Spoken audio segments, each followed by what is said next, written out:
today is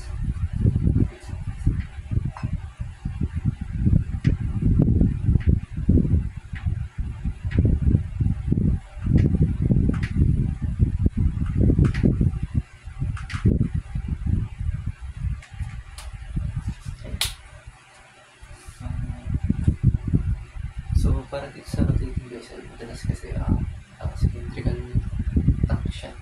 Okay. So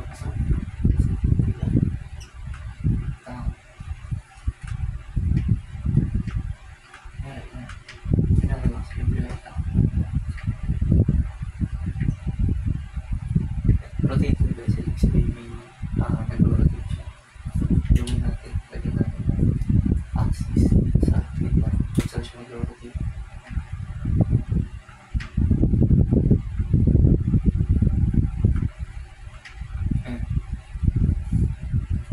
Yun yung ano niya, dito siya mag-rotate. Okay.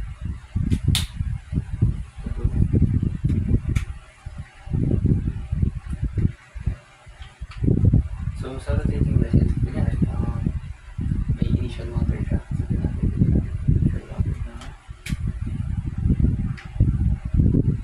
kapag hindi pa nag-rotate, so kapag nag-rotate yan, pwede sa axis. Kapag ba pinaitot mo yung tubig sa balde, ano magiging itsura? Ito parang lang. So magiging ganito yung itsura na yun.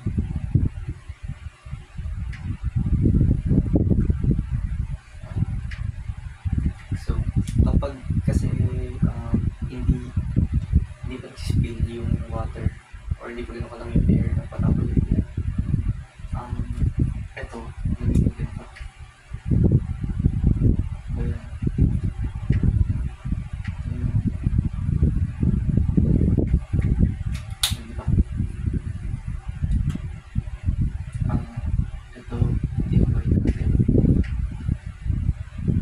Kapag hindi pa nagsispill yung sa cylindrical tank, ito ay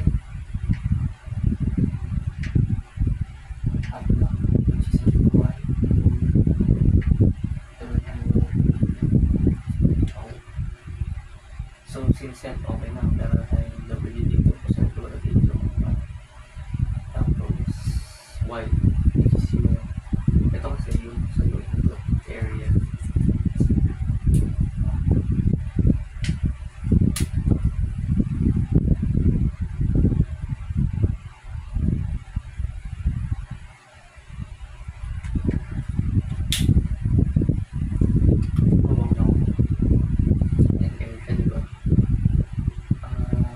Para makuha mo yung white na to. Ito. Para makuha mo yung white. Ayan. Okay. Tapos ito pang black. Binibigay kasi sa problem lagi diameter na sa yung white. Kapag hindi spill, yun na. Kapag hindi spill, ito R. Ito yung radius sa akin. Yun yung ito. Radius dito.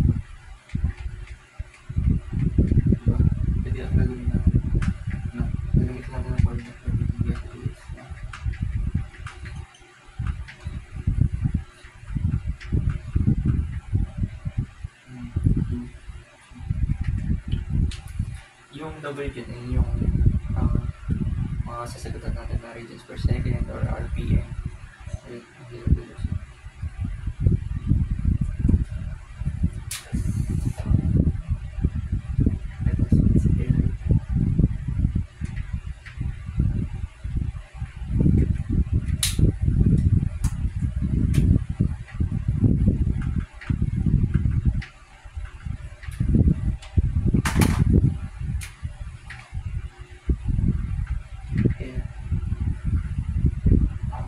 Solve natin para muli sa formula.